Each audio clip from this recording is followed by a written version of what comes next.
আসসালামু আলাইকুম, hello everyone. আজকে তোমাদের তৈরি করে দেখাবো কচুরমুখী দিয়ে ইলিশ মাছ রান্না। আমি এখানে আধা কেজির মতন কচুরমুখীকে কেটে ধুয়ে নিচ্ছি, সাথে নিয়েছি একটা আলু। এবার এগুলোকে কিছুক্ষণ পানির মধ্যে জাল করে নিব, আর এভাবে জাল করে ছেঁকে নিলে কচুরমুখীতে গলা ধরে না। এরপর আমি এটাকে ছেঁকে নেব দু একটা বলক দিয়ে। এবার দিয়ে দিয়েছি কড়াইতে 1 কাপ তেল, 2টা পেঁয়াজ। এবার এগুলো কিছুক্ষণ ভেজে দিয়ে দেবো সামান্য একটু পানি। এরপরে 1 টেবিল চামচ পরিমাণ আদা রসুন বাটা দিয়ে কিছুক্ষণ নাড়িয়ে চাড়িয়ে এর মধ্যে দিয়ে দেবো স্বাদ মতো লবণ। দিয়ে দিব এর মধ্যে এরপরে 1 চামচ জিরার গুঁড়ো, 1/2 চামচ ধনিয়ার গুঁড়ো, দিয়ে দিব 1 চামচ হলুদের গুঁড়ো, 1/2 চামচ শুকনো মরিচের গুঁড়ো। এবার এগুলোকে দিয়ে কিছুক্ষণ ভালো করে মশলাটা কষিয়ে নেব।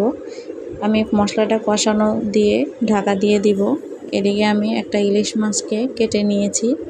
এবার ইলিশ মাছটাকে আমি কেটে ধুয়ে এর মধ্যে দিয়ে দেব লবণ আর হলুদ লবণ দিয়ে এটাকে কিছুক্ষণ মেখে রেখে দেবো। এরপরে আমি কড়াইয়ের মধ্যে তেল গরম করে উল্টে পাল্টে এটাকে ভেজে নিব।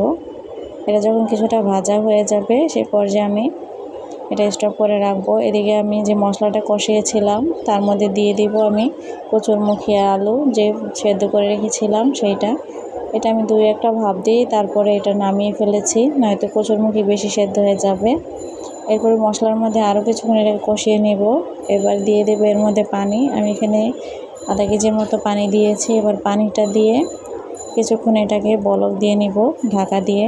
এটা যখন বলক চলে আসবে সে পর্যায়ে আমি ভেজে রাখা মাছ আর যে মাছের তেল ছিল সবটা একসাথে দিয়ে দিব। এরপরে দিয়ে ঢাকা দিয়ে মিরা মাছে রান্না করলেই ব্যাস তৈরি হয়ে গেল কচুরমুখীতে ইলিশ মাছ রান্না। দেখতেই পাচ্ছ আমার রান্না কমপ্লিট হয়ে গেছে। এরকম রান্নার ভিডিও পেতে চাইলে অবশ্যই ফলো দিয়ে পাশে থাকবেন। আল্লাহ হাফেজ।